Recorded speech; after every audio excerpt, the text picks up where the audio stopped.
Okay. So, ang impyerno ba literal na place or hindi? Tingnan natin.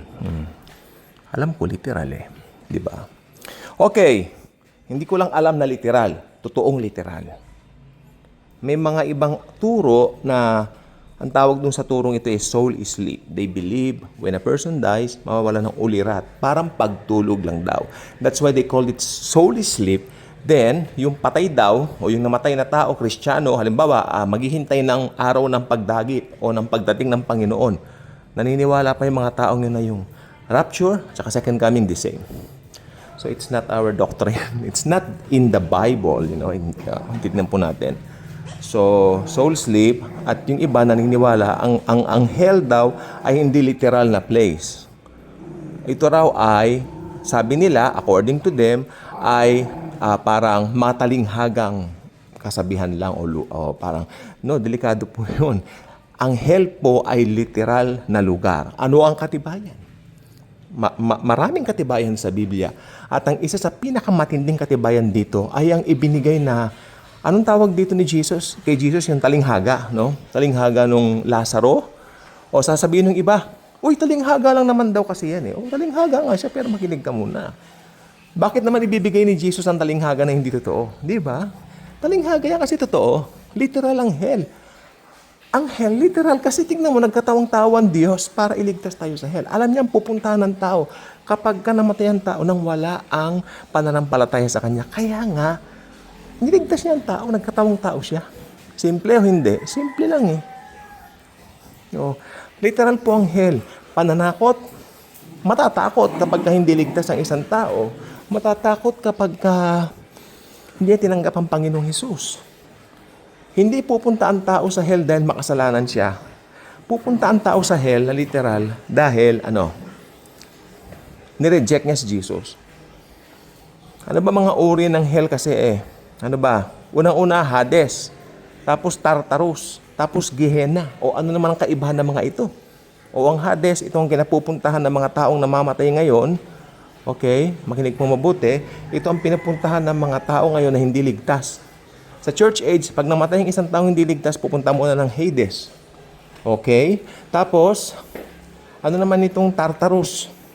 Ang Tartarus, kinaroroonan ito ng mga kasama ni Satanas. Nung nagsabog sila ng lagim. Paano? Rebellion, tawag doon. So, yun, sumama doon kay Satanas ang mga taong ito. At, you know what? Sila po ay talagang pinili nila si Satan over Jesus. Okay? Kaya doon sila napunta. Nagrebelde sila sa Diyos. O Gehenna, ito Gehenna madalas kong pinipreach dito. Ang Gehenna ay literal na place wherein ito po yung alam nating hell. Maapoy. Hindi namamatay ang apoy. Ang magiging buena manong pupunta rito ang Antichrist at ang false prophet. Later on, lahat ng mga nag-reject kay Jesus Christ, itatapon dyan ng sabay-sabay. Teka lang ha, bago po sila itapon dyan, bubuhayin muna sila. Wow! Pagkabuhay po nila, bibigyan sila ng laman. Yes, buto lahat, kumpleto. Pero wala silang dugo, siyempre. Tapos itatapon sila sa dagat-dagatang apoy.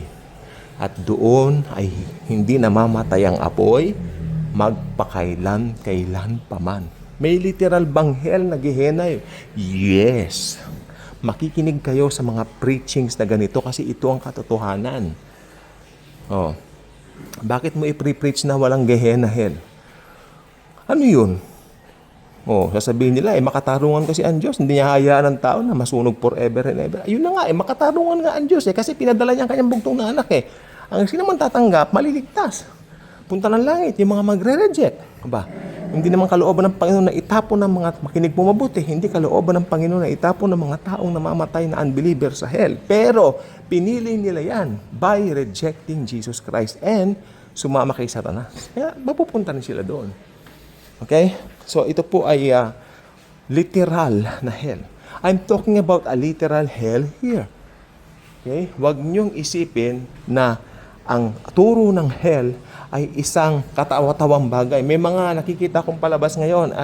They're jokingly include this in their segments na parang yung hell, si Satanas nandoon, may hawak na tinidor.